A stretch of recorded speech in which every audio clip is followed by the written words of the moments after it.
Hey guys, welcome to Wealth Wisdom Financial Podcast. Now you see both of us in my office. We'll probably switch it up and go into hers next time. Who knows? We're just having fun here. It's summer, So now, funny thing is, infinite banking and the banking yourself concept has been around for a long time. However, lately there's been a lot of hype, I guess you could say, a lot of movement in that because, I don't know, people are losing.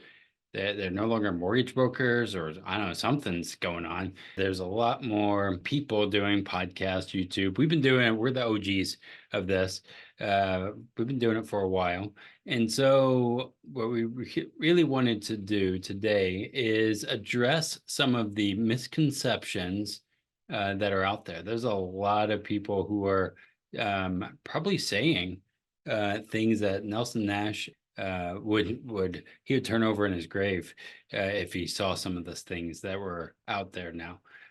Pamela, she is still around, but she probably just shakes her head and probably is off of social media and the likes, because some of the things that are said about her, even I'm like, really? That's not even accurate. But yeah, she is still around, but she is, kind of not on the internet as much. So today we're going to ask some of those questions. But before then, why don't you take us away?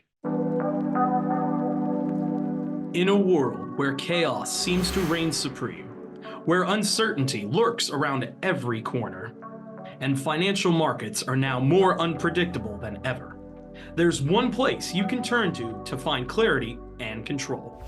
Welcome to the Wealth Wisdom Financial Podcast. Hey, I'm Brandon. And I'm Amanda. Join us as we dive deep in the world of personal and business finance to assist you in navigating through the chaos and building the financial future you deserve. We believe when conventional financial thinking doesn't get you where you want to go, you need wealth wisdom. So if you're ready to take control of your financial destiny, tune in to the Wealth Wisdom Financial Podcast. Because in a chaotic world, your money shouldn't be. Subscribe now and never miss an episode. Okay, so here's how we set up this episode today. We went to an AI platform and we asked them, what are some common misconceptions of infinite banking? That's all we put in as a prompt. And they gave us 8 misconceptions. And we're going to take turns talking about those misconceptions. So like I'll read number 1, Brandon, you react to number 1, and then you read number 2 and I'll react to number 2, and we'll go through it like that. We're going to try to do this fast because 8 could take a long time. So remember, we are improving here. We've not prepared. We might make mistakes. We might say something semi incorrectly. Please give us grace. We're just having some fun here in the summer to bring you some impromptu kind of episodes. Yep. So we just got this list like a minute ago. Here we go.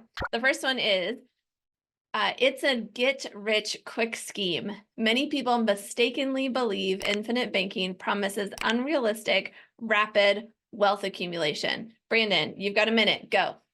Yeah, so I do think that as I've heard Pamela Yellen do a lot on this, and people would say, yeah, but she's just saying, you can use this to then buy your cars and you'll be okay and you'll get wealthy. And I think that they are farther from the truth in that regard, in that I don't know where I've heard that or seen that, but, using it to create other assets that will help grow your wealth is maybe a better way to think about it. Not just saying, I'm going to use it to buy a car, depending on the interest rates, right? If it was a high interest rate car, using a policy loan is more important. But it's not just going to create wealth if you're just doing it to consume more stuff, but if you're using it for creating more opportunities for wealth in maybe real estate or in other areas, that's an important thing. It's not a get rich quick scheme because you actually have to think about how you're going to deploy the funds in a smart way that works for you. Not everybody should be in real estate. Maybe they need to be in Turo, or they need to be in other areas that they know, right? But it's a way of building a good foundation to then move forward. takes a long time to overcome and build that kind of thing. Yeah, there's no get rich quick schemes. If you're being sold one, it's likely a scam. Yep. Number 2. Yeah. So it's the same as whole life insurance. That's what people say all the time. While infinite banking often utilizes whole life insurance policies, the strategy involves more than purchasing insurance. Is that true? Well, so one weird thing about how the AI says is it often uses whole life. I think true Nelson Nash style, Pamela Yellen style, infinite banking and banking yourself, they always use whole life. It's just not the kind of whole life that our grandparents and great grandparents would have owned. It's Or had even Dave Ramsey. yeah, it's had some specific modernizations to it that makes it more than just purchasing insurance. So I think that's a key part of it to remember is that it's not like the traditional, 100-year-old whole life insurance. It's kind of like, I like to use the phone. 100 years ago, the phone looked differently. We still, we now have these smartphones that can still make calls. Like they have that same Really? basic thing, right? Yeah, Wow. you can literally have a phone call on these, but they're dramatically different. It's had a lot of modernizations, added things to it, just like that's same things happen with whole life insurance. And that's what we call infinite banking or banking yourself. Okay, number 3 here. It's only for the wealthy. Some think infinite banking requires significant upfront capital, but it can be implemented at various income levels. What say you, Brandon? Yeah, I think first you need to have a good foundation of savings, right? And you could start a smaller policy, like a younger person maybe, or even older person, maybe $300 that they can save for future them is what it is that they can afford, right? And so it's not $300 may seem like a lot for you, or it may seem like a very little amount. So our first policies were $400 a month. That was what we could do at the time. And now we have bigger policies. We did not start there. If you would have told me, oh, all you need to do is put in 20,000 a year for the rest of your life, back then I might have said, I'm going to wait on that. Now, that's why we do a full comprehensive plan, because we want to make sure that it fits within where you're at now and giving you a little bit of push to be able to grow into something. So that way, as your income grows, you're able to build. But it's not just for the rich, and it's not just for just the poor or whatever. We need to have a good balance there. Yeah, I would say related to this, saying it's only for the wealthy, I would say mindset is really important here. Because wealth isn't just about money, right? If you have a wealthy mindset, you believe your future is bigger than your past. You believe that you can think creatively and make decisions yourself for your own financial future rather than get, bogged down in what other people think, then infinite banking yourself is for you. If you can't get into those kind of mindsets, it might not be, no matter how much money you have. Yeah. So I'm going to ask this one. Since you are a CFP, this is going to be a good one for you. So infinite banking, as again, the AI said, it replaces all other investments. Infinite banking is often misunderstood as a replacement for diversified investment strategies rather than a complementary tool. So maybe people on the YouTubes are saying, oh, this is the holy grail, right, of everything. I thought this one was mine. Yeah, I don't know, maybe. So go ahead. Go back to our last episode. I talked about this a little bit in there. One of the things that I think too often it's my way or the highway, right? Put all of your money into infinite banking, or put all of your money into the market, or put all of your money into CDs, or whatever it might be. None of that could be true. You want to have diversification. You want to build strategically, not just all or nothing. And that's true of everything. So it can be a supplement to, but definitely does not replace all other investments. Number 5, you ready for this one? The returns are guaranteed. Many people overestimate the guaranteed aspects of the policy, not fully understanding the difference between guaranteed and projected values. This is one that came up in my CE recently, but go ahead. Oh, you might be CE able is to. continuing Yeah. education. Yeah. So I like to look at worst case scenario and best case scenario, right? So why we use properly designed whole life is because I like to make sure the guarantees it is going to last regardless of whatever happens, in As much as as possible, much as based possible. on the insurance company. Yeah. Short of zombies, right? So I want to make sure that the guarantees are good, that regardless that we are okay, because nothing in life, again, is guaranteed. Things can happen to us on our end, let alone part of the insurance, right? So we want to make sure that the contract will stand. Now, this is where I don't like the IUL products, is because they just show the non-guaranteed side and that straight line projection or stuff like that is kind of misleading. And so I want to be able to say, worst case scenario, is this going to hold up if you do this? And they say, and it will, right? And so I like the guarantees there. And then I like the looking at the non-guarantees with the dividends and the other parts of the policy. Now, that's what I think is really important. Tell me a little bit about the CE. Oh yeah, in my continuing education, we always have to do 3 hours, I think it is, of ethics education every year for anybody that talks to folks about life insurance. And one of those ethical things is making a very clear distinction, but that dividends are not guaranteed. And too often, the way that folks talk about infinite banking and banking yourself, they make it sound like everything's guaranteed, and that just isn't the case. Well, that's another. But what I love about it is because the dividends are not guaranteed, they can change. And as we've had lots of inflation, as interest rates go up, I can make more. Yeah. Like I want that. That's great. Yeah. And I think that's also looking at other people's portfolios and things like that. We often buy things and we think, oh, well, it's guaranteed. I'm like, well, no, in real estate, it is not. And so thinking about that in other areas of your life, what is the guarantee and non-guarantee is really important too. So number 6, it's completely tax-free. While there are tax advantages, not all aspects of infinite banking are tax-free. Is that true? False? What? Yeah, that's true. So there are lots of tax advantages when you're using whole life insurance, deferred growth, at least under current law, right?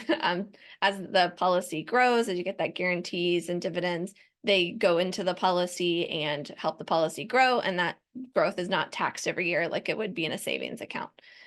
The death benefit also famously tax-free to your beneficiaries. It's protected in that way. However, it's income tax-free. It's not necessarily estate tax-free. And there are some times when people take withdrawals from their policy that could have tax implications. There are other times when we intentionally make the growth taxable whenever you touch it because of other specific reasons. You want to ask lots of questions about taxes, understand what's going on there, talk to a tax professional, a CPA, an enrolled agent that can specifically give you tax advice, but for sure, understand what's happening tax-wise, what are the advantages of, and what could be the tax implications. How do you avoid them? Like that estate tax can be avoided, but you have to know, are you willing to pay that cost to avoid it? Or is it a remote possibility you don't really need to worry about? Ask all those questions, think those things through, because they're going to be different for different people. Yep. That was me dancing around taxes. Yeah, right. And again, knowing, and again, we are not tax people, but we know a lot about taxes. I wish I didn't know so much. However, it is important to know as you build a comprehensive plan, how that's going to impact you. And Ready for number 7? Yeah, I just realized I was reading both the answer and the question at the same time. I got number 7 for you. Yep. So the common misconception is it's a new or unproven concept. And what AI says is that actually the principles have been around for decades, though popularity has increased recently. It's part of why we did the last 2 episodes to talk about the increasing popularity. But maybe Brandon, take this opportunity to talk about that it's been around for decades. Yeah, life insurance, I mean, again, it's been around for a long, long time. It's really was to protect widows and orphans. And then it became unpopular whenever 401ks and other things became popular. And we were like, yes, well, we can risk more here. We can do this more here. But the principles and the idea has been around for a long, long time. And people have used it. That's why they made the MEC rules, because the rich were using it to make a lot of money and put it through a policy and then buy other assets. So they were doing it way, way back when. And it just became more and more popular as people are like, wait, the banks are doing what? I could do that? Oh, I didn't realize I could do that. And they're starting to learn. And that's a good thing. We just want to make sure that you have a person that understands how the back end works. Kind of like a mechanic. You want to have a good mechanic, not just Uncle Joe who maybe fixed a car once. Yep. Great. Ready for the last one, number 8? Yeah, number 8. Let's go. It eliminates the need for traditional banking. Now, the strategy doesn't completely replace the need for conventional banking services. That's what AI says. But yeah, let me talk about this. So one important thing when you talk about infinite banking or banking yourself is that you're not opening a bank. We're not going, to federal government and getting a bank charter, or anything like our state government, none of that. This is a way to bank, right? The banking part is a verb, and you're actively taking over the banking function in your life. And we want to do that, particularly with things that are more long-term in nature or with debt, but we still use a bank for convenience. We've got a great episode about this as part of our foundation series. We'll make sure we put it in there, using banks for their convenience. And what's the cost we're paying for that convenience is a big eye opener, that then you can start to learn how to use banks in your favor, but also make sure you're not using them when it's not favorable to you.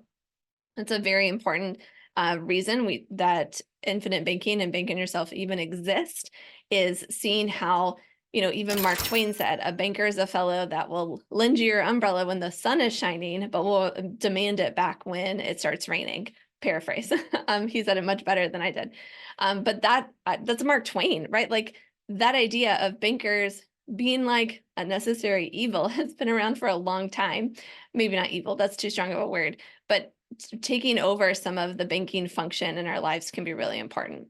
Watch It's a Wonderful Life if you want a primer on what that looks like. And maybe, that banker is a fellow who lends it when it's sunny and takes it back when it's raining. Maybe people are starting to see a lot of storms out there or rain.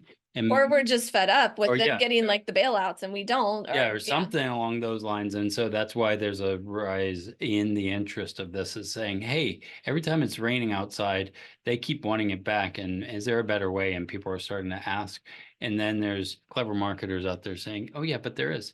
And so if you're ready to combat some of these misconceptions, bring your own misconception to us, hear what we would answer, when I give you that opportunity, here's how you make that happen.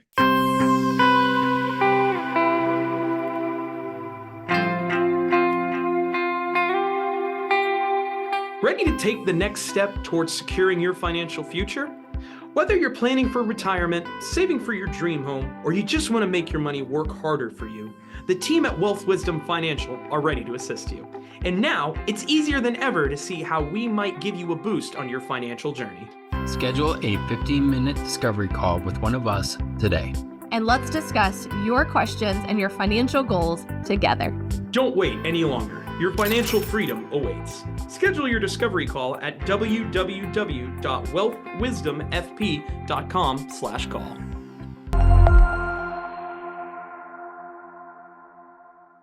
We hope that you'll schedule with us. We look forward to talking with you soon.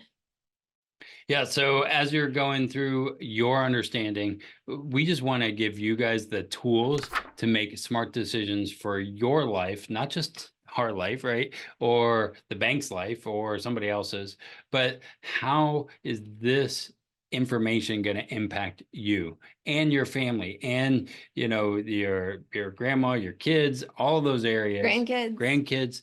These things that you're learning have huge implications that you may not even know yourself, right? I think about that all the time. But if you want to ally along the way and somebody who's like not just setting up a policy, but having regular reviews with you, don't forget to reach out to us and hit that like and subscribe button. Remember, the topics presented in this podcast for general information only, and not for the purpose of providing legal, accounting, or investment advice. And also, if you are considering the banking yourself, infinite banking concept, make sure that you work with somebody who's going to ask you a lot of questions about your dreams and goals to make sure that the policy fits for you. Live long and profit.